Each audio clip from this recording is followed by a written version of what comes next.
Good afternoon, everyone. We would like to get started with our K-State Garden Hour series today. Thank you for joining us. This series is hosted by Kansas State Research and Extension. As Brooke mentioned, my name is Krista Harding, and I'm a horticulture agent for the Southwind Extension District. Again, before we get started, please use the Q&A feature for questions related to this presentation. This is where we will look for questions. You should see the button along the bottom tab that says Q&A. Just click that button and you'll be able to enter your question that way. Our moderator is Cassie Homan. She is the horticulture agent in the Post Rock Extension District. She's going to be keeping track of all the questions that you might have, and she's going to do her best to make sure that we get through all of those in today's presentation. This presentation will be recorded and we'll post it to our K-State Garden Hour website. We typically upload some additional resources related to the topic as well. There you will also find access to previous topics and other upcoming items that might be of interest that you should take a look at. There are two more garden series topics that we're going to cover in 2020. They will, instead of being every week, we are going to switch to once a month. So for November, the spotlight is going to be on the Kansas Forest Service. And then in December, it's going to be holiday horticulture. These events in this series has also been promoted to the K-State Horticulture and Natural Resources Facebook page. Our moderator will share that with you. If you're on social media, you can certainly stay up to date with us that way. This webinar series has allowed us to continue to provide extension education related to horticulture and gardening, given the circumstances that we're in today. Everyone involved in the development of this series is an extension professional for K-State. I'm excited about today's topic. Everyone can compost. Our speaker today is Scott Eckert. He is the horticulture agent in Harvey County, and it's very timely to be talking about compost right now in the fall. So, Scott, I'm going to turn it over to you to begin the presentation.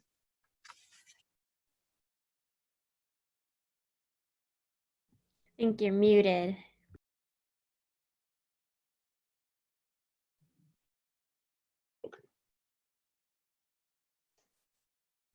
Hi, this is Scott Eckert. I'm in Harvey County, Kansas, which is in Newton.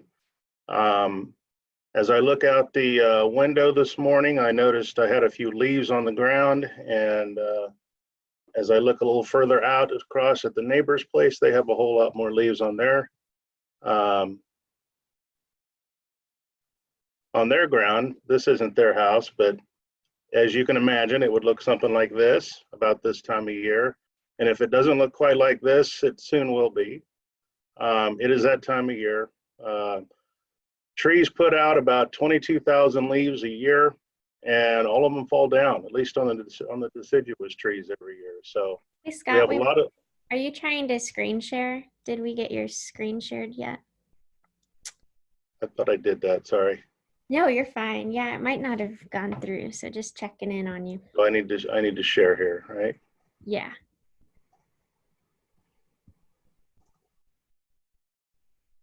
How's Perfect. that? Looks great. Thank you. Okay. I will move on to the next slide. Let's see over here.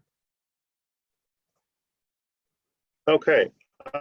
My neighbor to the east of me tends to bag his leaves, and that's great because I always get his leaves. I know where they come from. They're nice and clean, but there are leaves that have fallen off his trees, and one option is to bag them and send them to the landfill.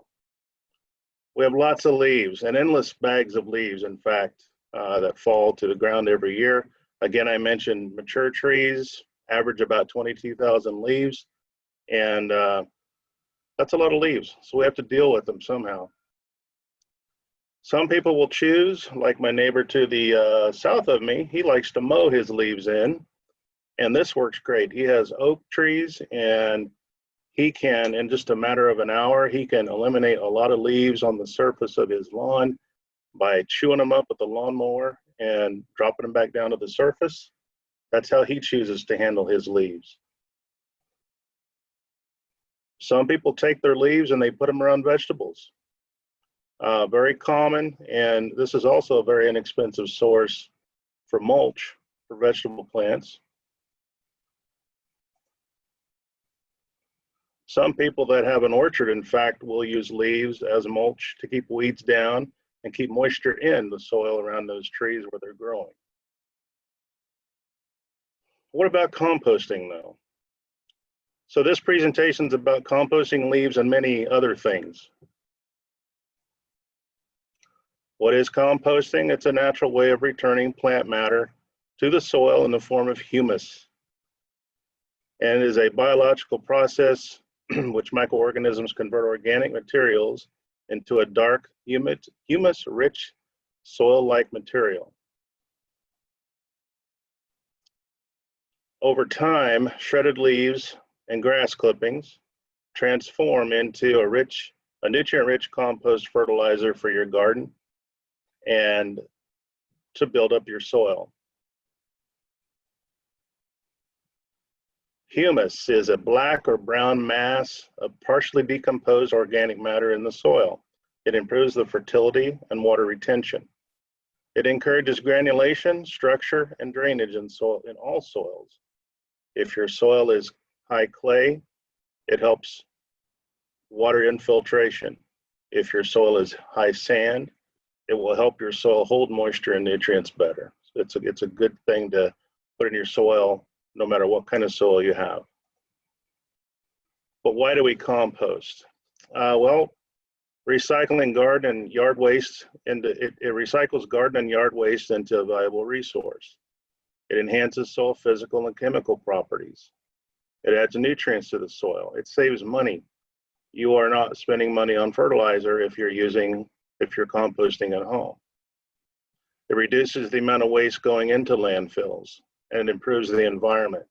I can remember when I started an extension, excuse me, I saw a lot of bags of grass clippings by the curb for the landfill or for the dump truck to come pick up every week. I see less and less of that now, 20 years later. So people are really catching on and using this compost for recycling. How do I compost? You need to select a site, and it needs to be an area where water does not stand. You need to build or select a compost bin. You can purchase these, or you can use wooden pallets, cement blocks, snow fence, chicken wire. Sometimes you might live in a neighborhood where pallets may not be attractive for the neighborhood. So that may be a no-no in the neighborhood you live in. But in some neighborhoods, it may not be such a critical thing. But they should be around 5 foot square or round at a minimum. Sometimes you hear 3 feet in dimension, but I don't know that sometimes you don't get the heating that occurs or that should occur in a compost pile if it's that small. All right, how do I compost? Well, you need to gather those materials to make composting happen. The first one are the browns. Those are the source of carbon. Examples of sources of carbon are like dry leaves, straw, wood chips, newspaper, peat moss, pine needles, things like that. Greens are your source of nitrogen. A real common green is grass clippings. But also you have garden plants. You have most of your kitchen waste is considered green. Used coffee grounds, fresh weeds, composted manure, things like that. Things you don't really think of as being green, like coffee grounds, can be used as a green nitrogen source in a compost bin. All right, getting ready to start your pile. You start with a layer of soil 2 to 3 inches deep.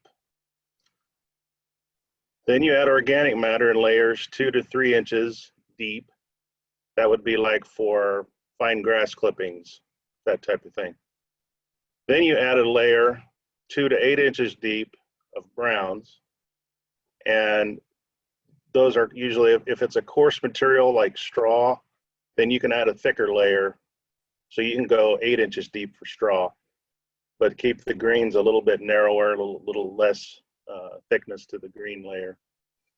You can add then commercial fertilizer, 1 to 2 cups per yard of surface area of your compost pile. You can substitute fertilizer with a couple inches of manure. And some people have been successful just using garden soil as their fertilizer layer. As material becomes available, then you can repeat this process of browns and greens and soil or fertilizer, browns, greens, fertilizer. You keep repeating that and water each layer as you add it. A little bit about carbon. Carbon is essential for composting. It's the energy source for the microorganisms that process feedstock and help to absorb moisture.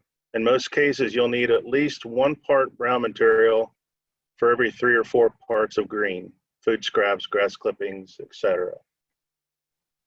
This is as you're adding your layers to your pile. All right, so you've built a pile, now it's time to maintain it. You need to water regularly, especially if it doesn't rain. Water is very important. The top of your pile should be dish-shaped, a little bit lower in the middle than on the edges. That hopefully will catch moisture when it does rain.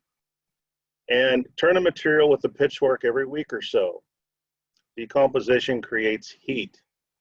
Where a lot of people fail with composting is they don't turn it enough, or they don't have it moist enough. So just keep those things in mind.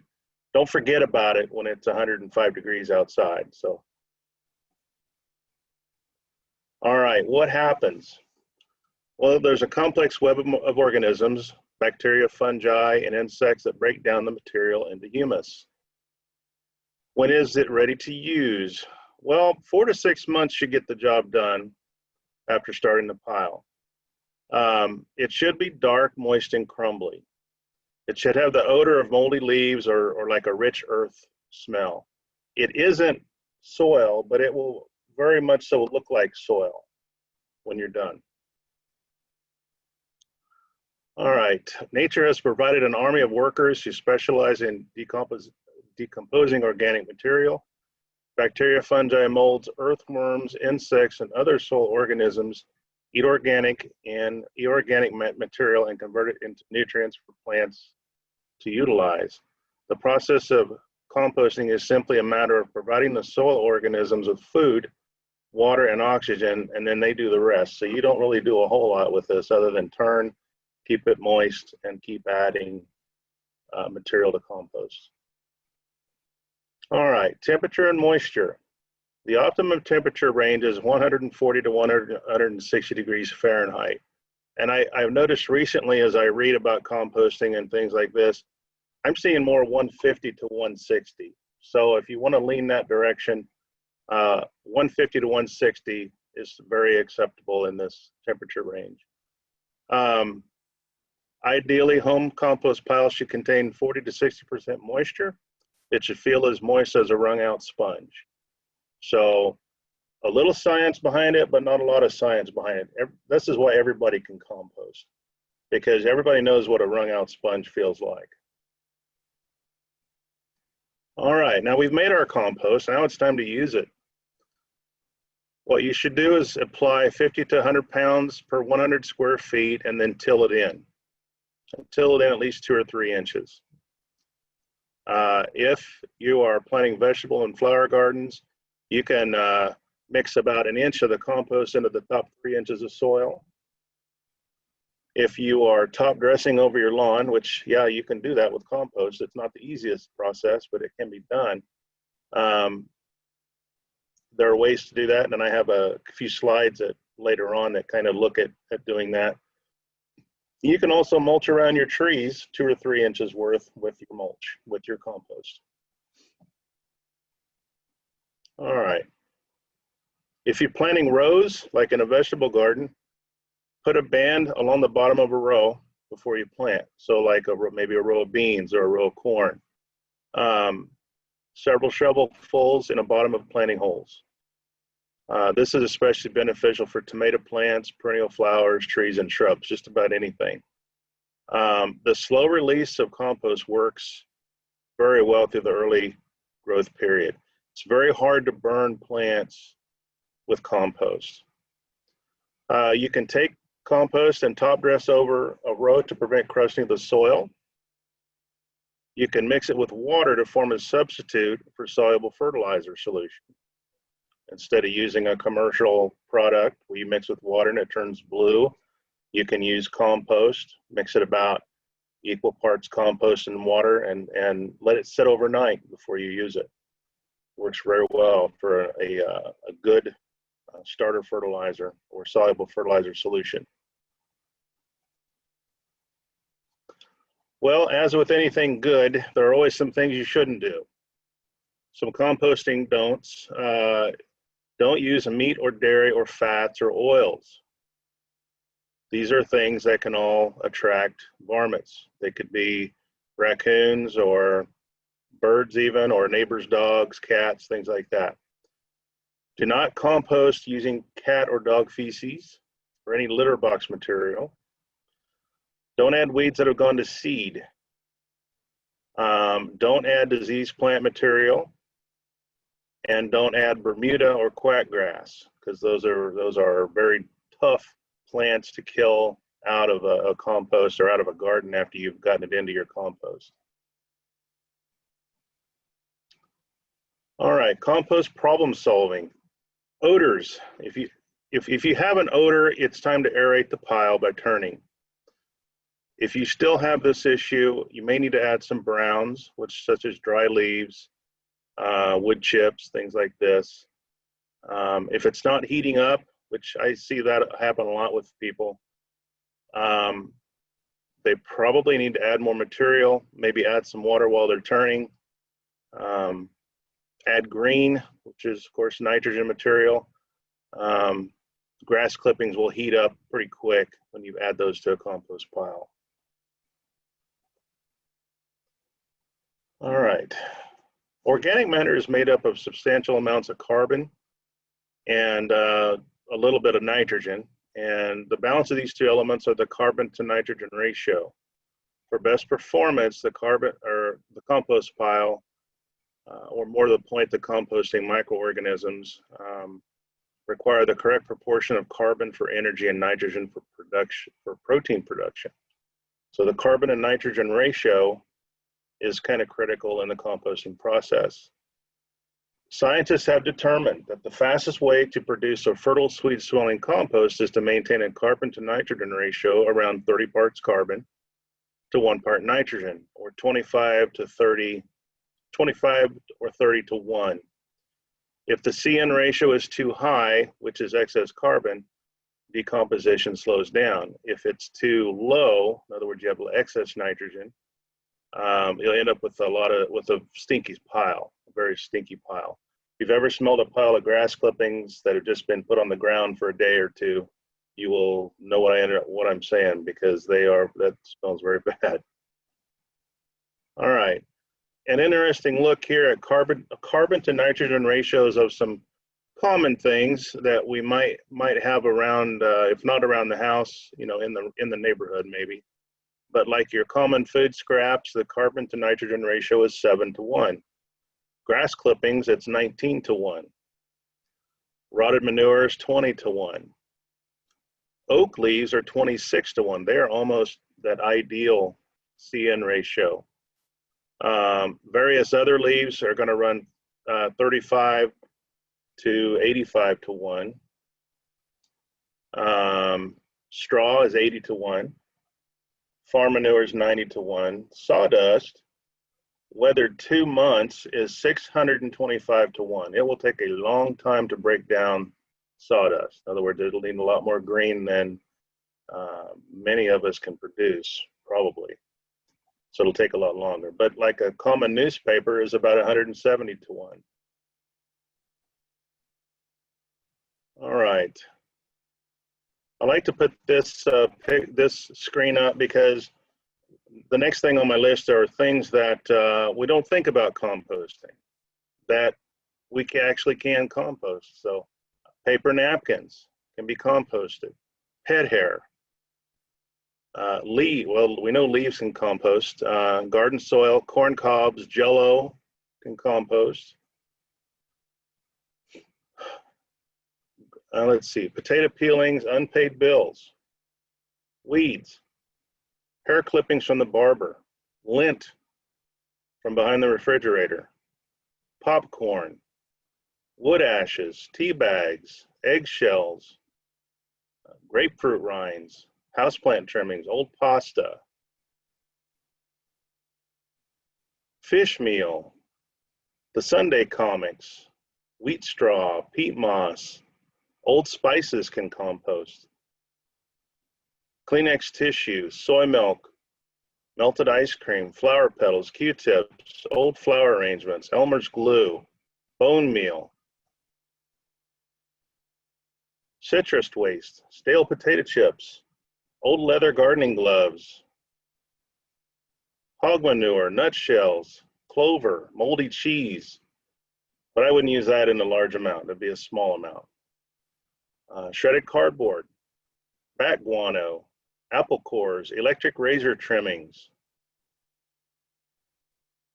pie crust, onion skins, goat manure, peanut shells, cooked rice, wool socks, pencil shavings, dust bunnies, banana peels, fingernail and toenail clippings, wooden toothpicks, dryer lint can all be composted. I like this slide because it's very soothing and calming and satisfying and all those things.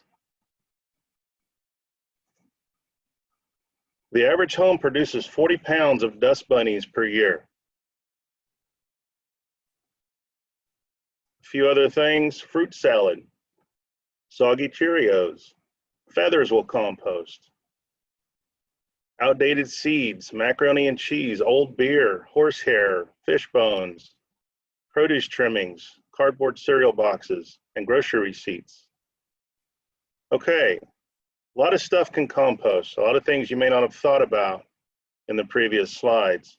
So we can start a compost bin, and we can use basically anything as a bin. This is an image of a 3-compartment compost bin that is made of pallets. And this works very effectively.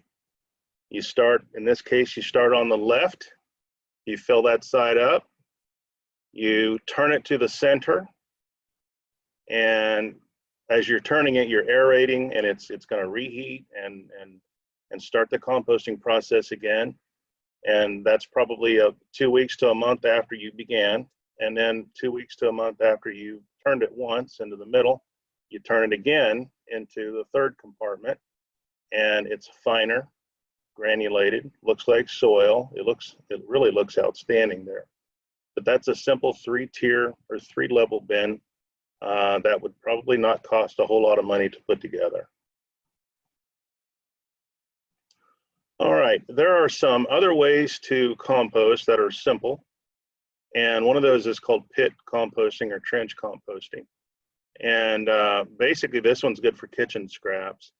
You dig a 1-foot deep hole, chop and mix the food waste into the hole or into the soil, then you cover it with at least 8 inches or so of soil. The supply of microorganisms in the soil and the content of the material decomposition will occur in 1 month to 1 year. All right, this would be good for a vegetable garden site.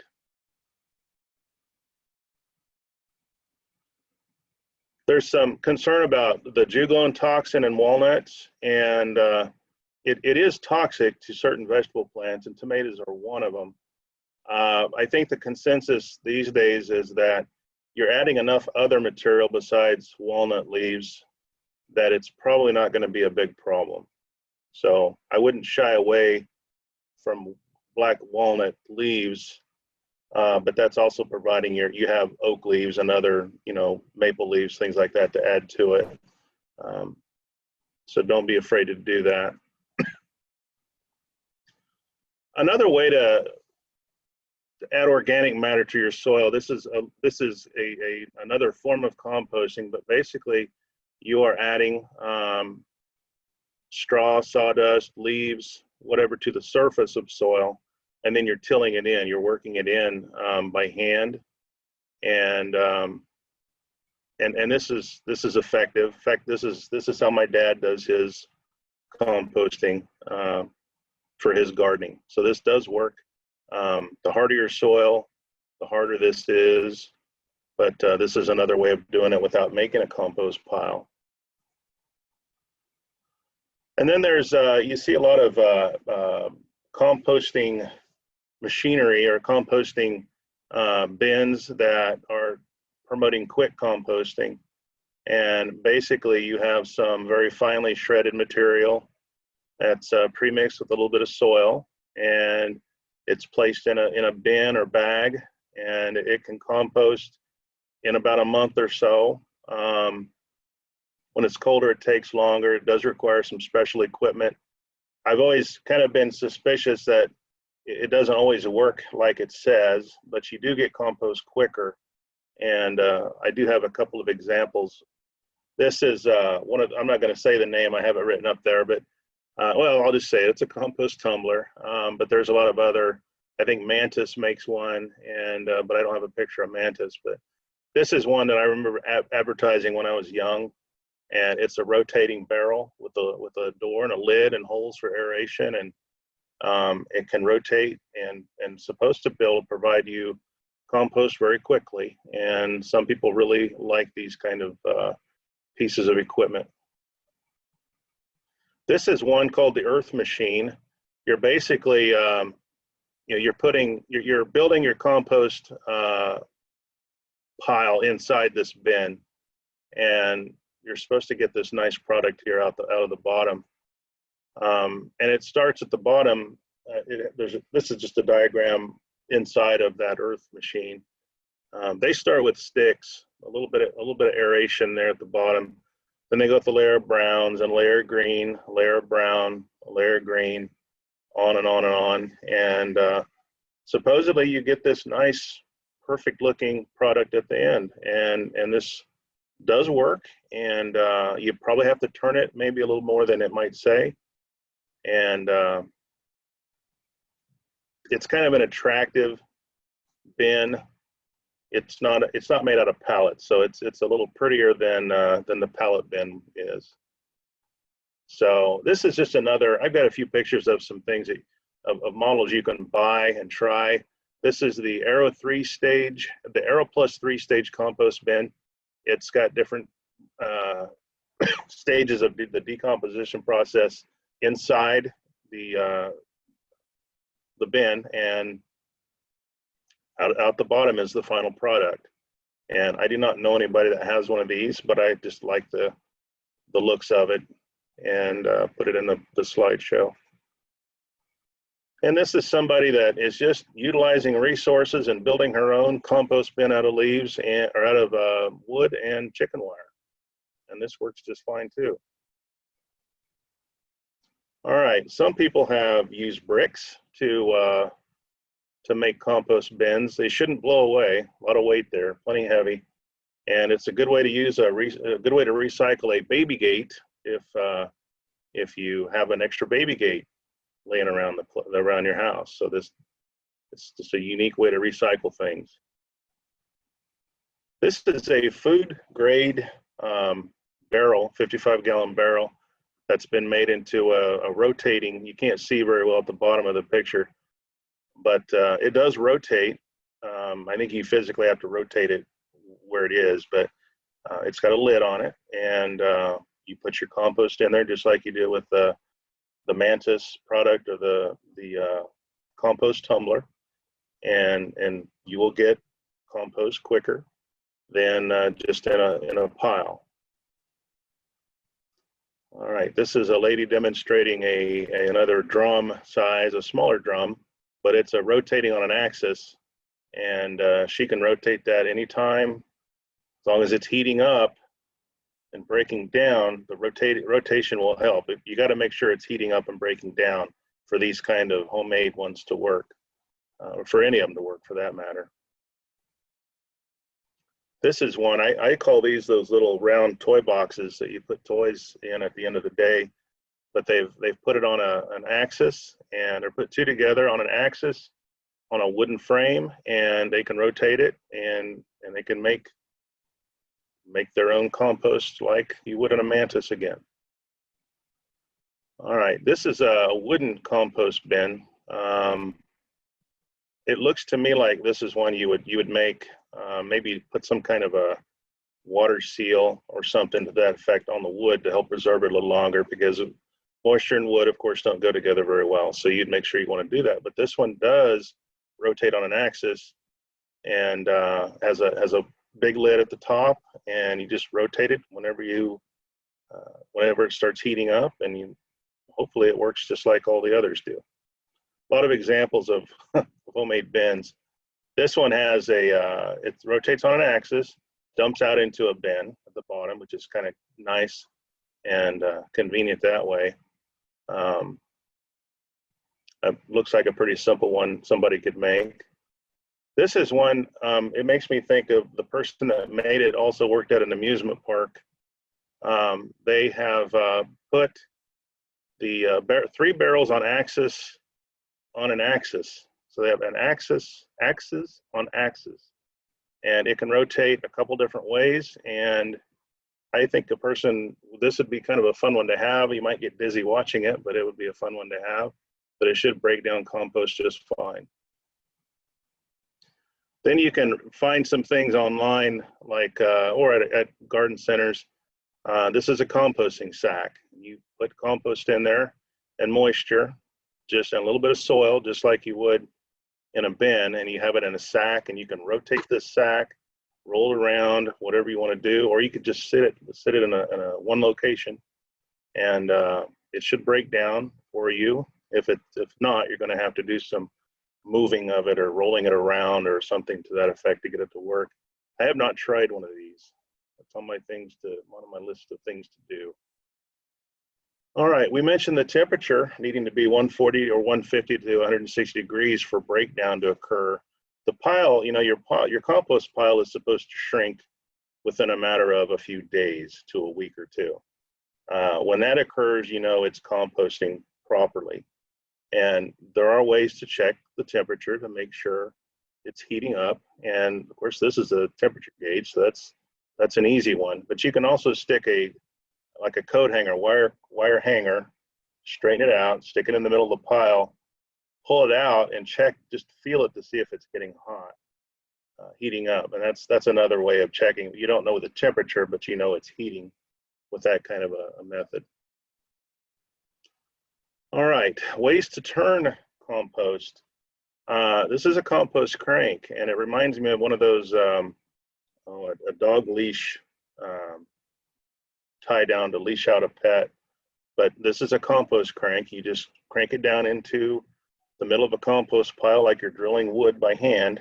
Then you pull that up, and you pull out finished compost. It comes out to the top, and you actually will bring then the higher material will go lower as it's being covered up by compost that you bring up, and it's a way of turning it, but it's a crank, a way of rotating your compost around. This one is it's a cane. It's like a cane. It's got a flange at the bottom, and you push that in, and when you go to pull it up, the flanges pop out and like ears, and they will pull up compost with it as you pull it up out of the compost pile. And again, that rotates compost around from bottom to top. I have one of these that I found at a garage sale for 25 cents, so I'm pretty proud of that find. And it does work. This is a spin globe composter, and I think I only included this picture in here because number one, it's pretty unique.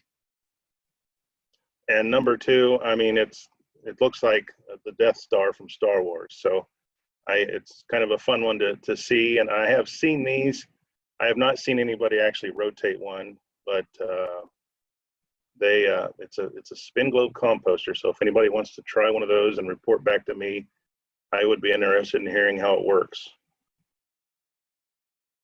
All right, some cities, municipalities, those kind of things, they will start a compost recycling facility at their landfill, county landfill, city landfill, that kind of thing. Or this could be at a feedlot in western Kansas, but they're using larger pieces of equipment, of course, than what we have in our backyards, and they are actually turning these piles over and moistening the piles. And will have several windrows with different stages of breakdown, and a lot of times they will sell it, or they will use the finished product as fertilizer on their fields where they're growing feed for their cattle feed or hog feed, for a feedlot operation. But this would be like a commercial or a municipal facility here. And it's just another image of a windrow that's getting turned. And the thing that I find really unique about compost is when it's done, it looks like soil.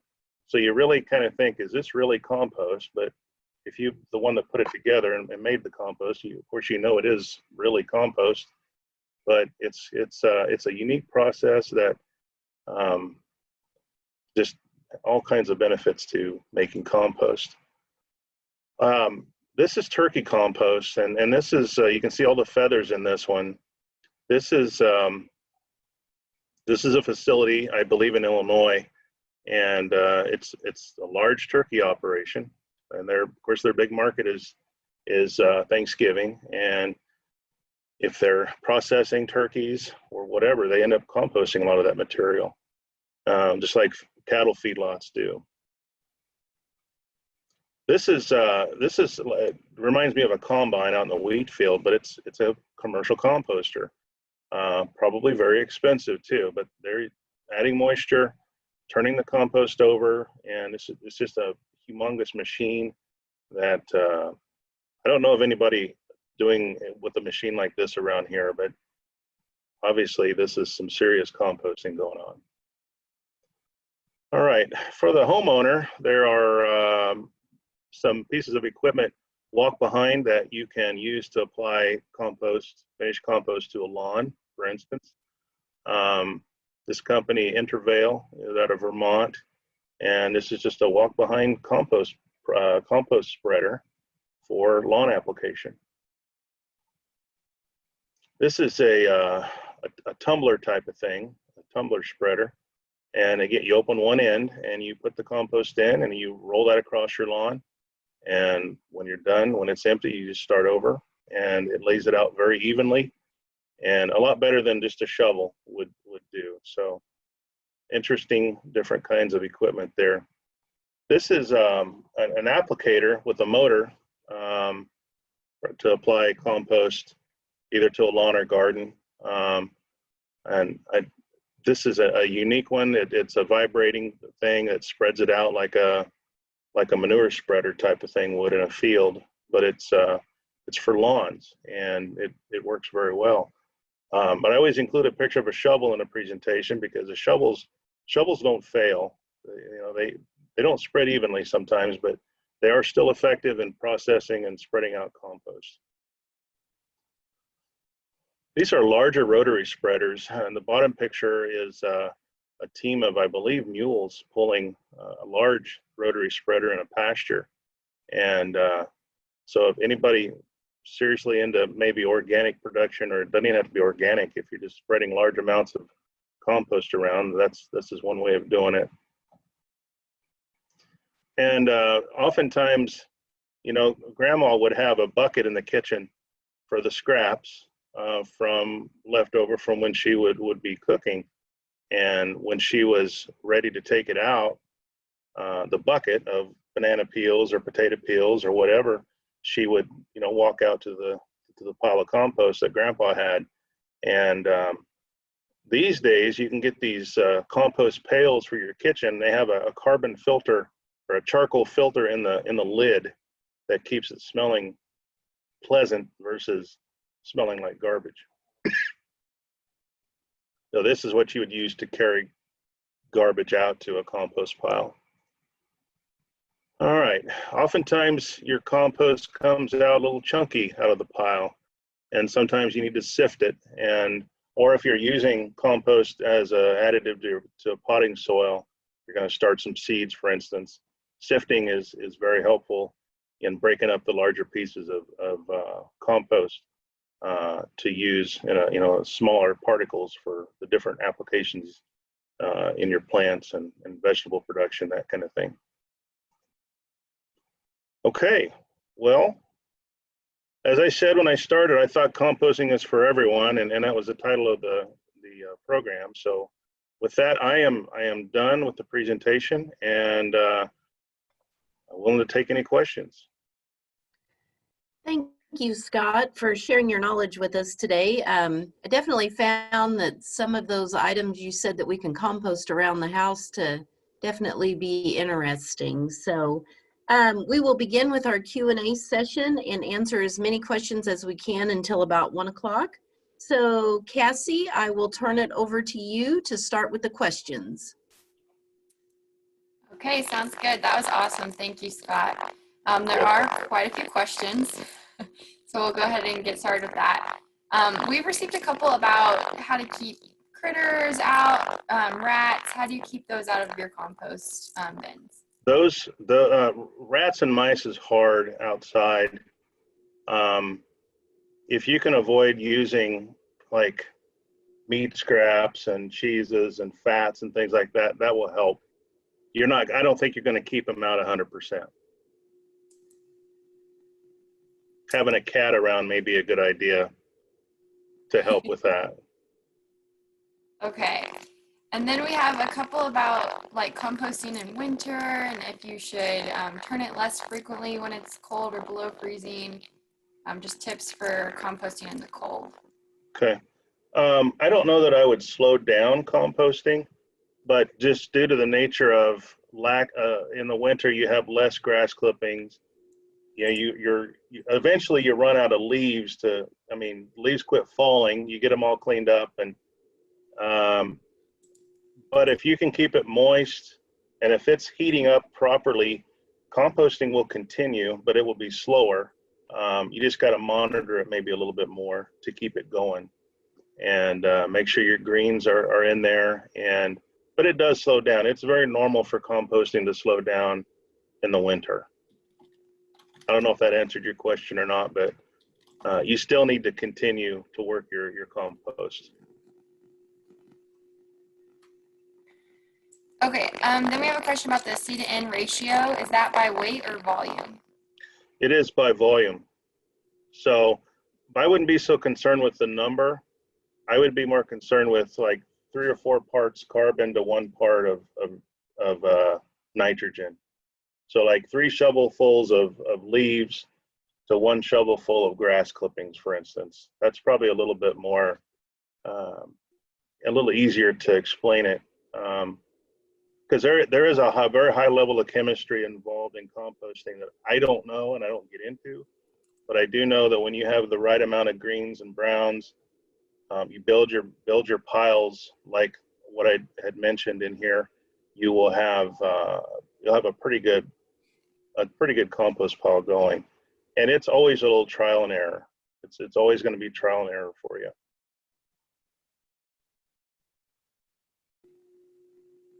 Okay, then we had some questions about, you said you could compost cheese or dairy products. Is that recommended? Small amounts, very small. If the cheese is in where the heating is occurring, it's gonna heat up very quickly, and it's gonna go away and break down very quickly. A cheese at 150 degrees isn't gonna last very long. So, but yeah, you can do a tiny bit, but again, there's always the chance of inviting, rodents finding it, or the neighbor's dogs or raccoons or whatever. So it's best to avoid those, but they're organic and they will break down. So it's just, if you don't want the varmints, don't give the varmints anything to want in your compost pile.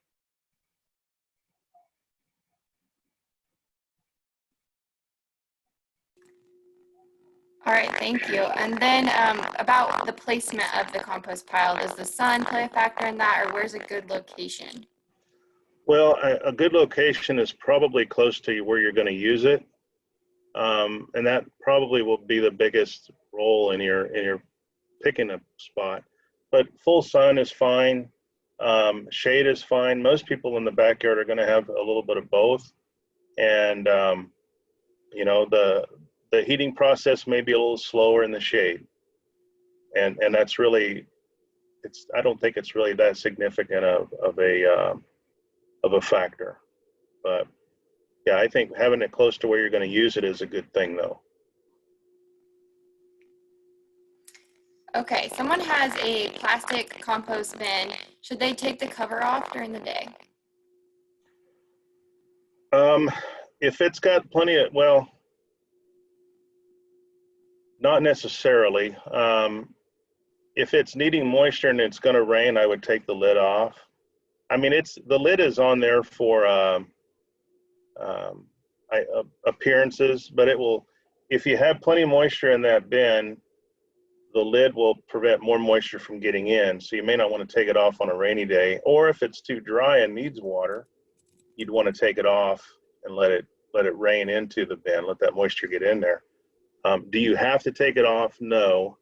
And again, it's the commercial ones that have the lids, and it does, in one of those that's contained very well, that does help keep varmints out too, that lid. So if you're having particular issues with raccoons or anything like that, cats, then you might leave the lid on. So you know, it can be on or off however you choose to do it. Hey, Scott, I'm going to step in here and help with the questions because Cassie's microphone is not working well. Question here is about if you keep adding material to the composting pile, how will the whole pile ever become humus evenly if you keep adding in? If you're turning it once a week, I mean, to me, that's like being a drill sergeant. I mean, that's very regimented, but that will break it down fast and evenly if you turn it regularly. So that will take care of that problem. Mm-hmm. The problem you run into is if you have a pile you don't turn, if you just leave it there, the bottom will break down, but the top isn't going to break down very well. Well, what's up high and exposed to the, you know, to the elements is not going to break down very well. That's why turning out all that under breaks all of that down into that humus, that earthy, granular, soil-looking mass that we use. That's compost. Is that why in several of the compost pile designs you have multiple sections, multiple bays? So while one is working, you can start filling the other, and it gives it some time. Yes. Mm-hmm. I may not have explained that very well, but yeah, the multiple bays or multiple slots. You have 3 stages of compost breakdown in those 3 different compartments. You had a question about lawn chemicals. Do lawn chemicals like 2,4-D and weed killers break down in the compost? How concerned should we be about grass clippings with some of that material on it? Well, what I would do in that situation is I wouldn't use those grass clippings. I would let those, I would, you know, mow those in or mulch mow those into your lawn. I wouldn't collect them for probably a month or 6 weeks. Probably a month would be okay. Before I would start putting them back into the compost. Mm-hmm. Yeah, they do break down eventually, but the first month or 2 is where you'd want to be careful. Right. Okay, another question on using pine shavings from a chicken coop. Doesn't say whether with chicken manure added, but usually you put pine shavings in the chicken coop and the chickens pass their manure onto it. But right.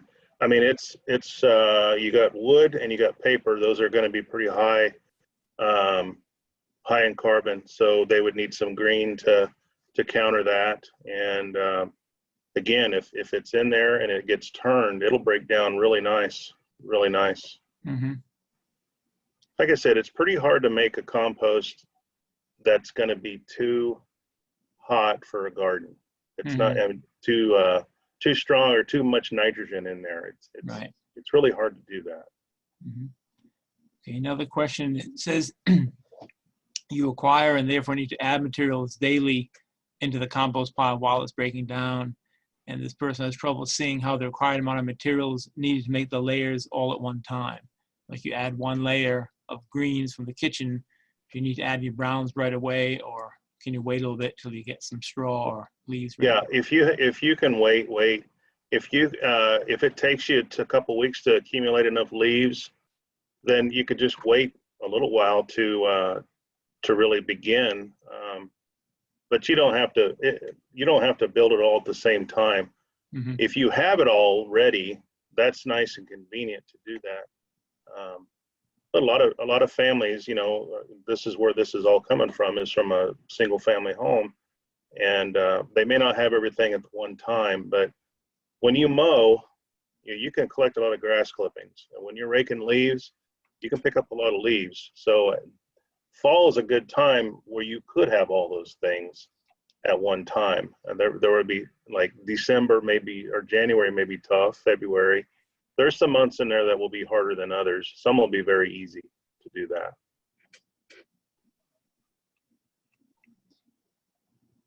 Okay, and we another one says, what about using chickens to turn the pile, to rake through the pile? I guess if they're well trained. I've never tried that. They will scratch and turn things, Mm-hmm. and eat a lot of seeds and things like that. I don't know the answer to that one fully. Yeah. Probably more for sheet composting in a garden, maybe, where they're getting lots of bugs out there and squash seeds and things like that, maybe. Okay, another follow-up on the chicken poo. Is the chicken poo a good nitrogen source? Yes. Yeah. Very good.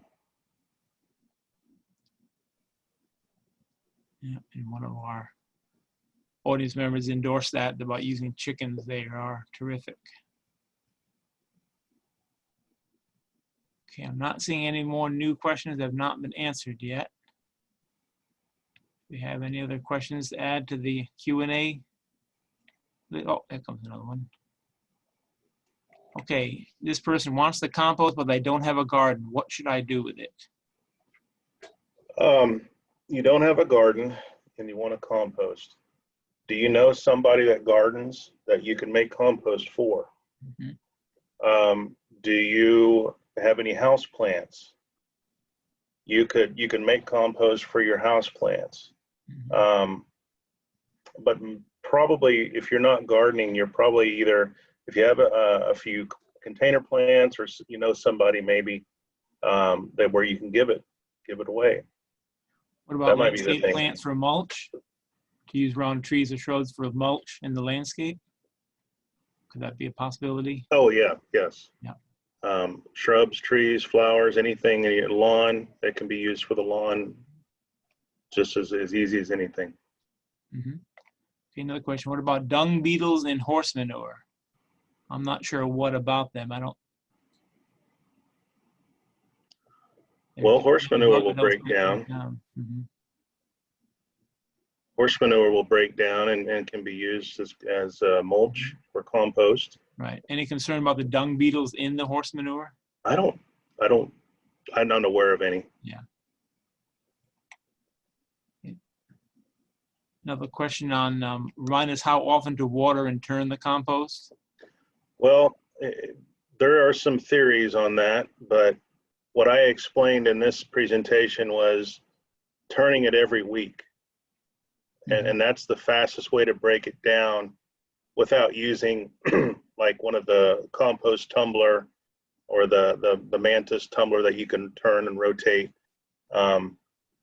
So I don't know if that answered your question or not, but.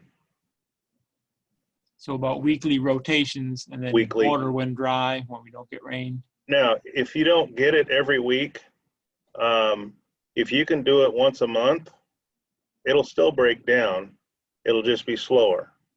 So the less you're turning it and aerating and applying needed moisture when it's needed, the slower the breakdown will be. The more frequently you turn, let me add this, turning it and then allowing it to heat up again, making sure it heats up and then starts to break down before you turn it again.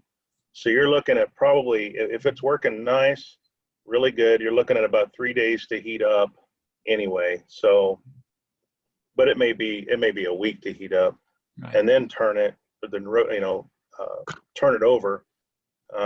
But you don't have to do it every week. You could do it every 2 weeks or every month, but turning it is really the key for breakdown.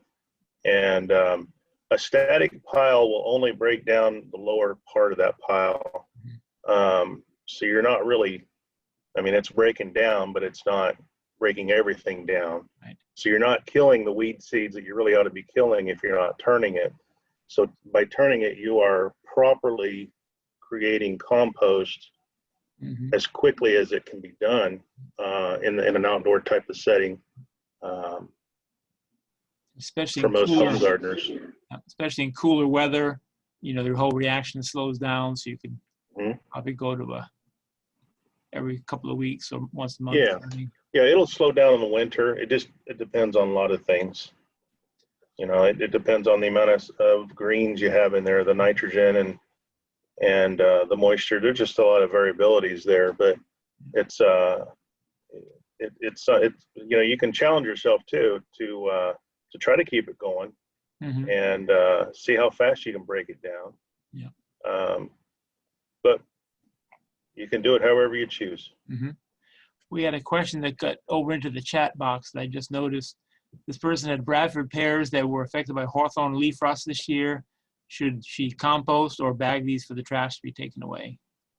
I think you ask that question to 10 different people, you get 10 different answers, but the safe side would be to rake them up and throw them away or whatever. A fungus is probably not as severe a thing as a virus disease. You could probably get away with composting some fungal diseases in your compost bin. The problem is if there's any carryover of that inoculum in any way, there's a good chance you get that again next year. So it's probably better to just get rid of all the disease stuff and keep it out. But I know people that compost cedar apple rust leaves, and they don't have any issues on anything else. So they don't really have any, but it's not large scale either. So those window spores are going to be coming in across the breeze anyway. Yeah.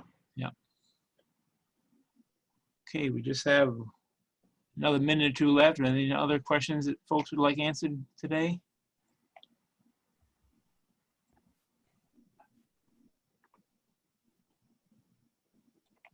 Okay, not seeing any other questions. I guess we'll turn it back to Krista Harding, who kicked us off here today. All right. Once again, thank you for joining our K-State Garden Hours series hosted by K-State Research and Extension. Be sure to visit the K-State Garden Hour website. Again, this session is recorded and will be posted by tomorrow afternoon on the same website that we just mentioned. Don't forget that we're now switching to the Garden Hours series just once a month. So on November 4th, we will be highlighting the Kansas Forest Service, and on December 2nd, it will be holiday horticulture. So again, Scott, thank you for your presentation today, and join us again in a month.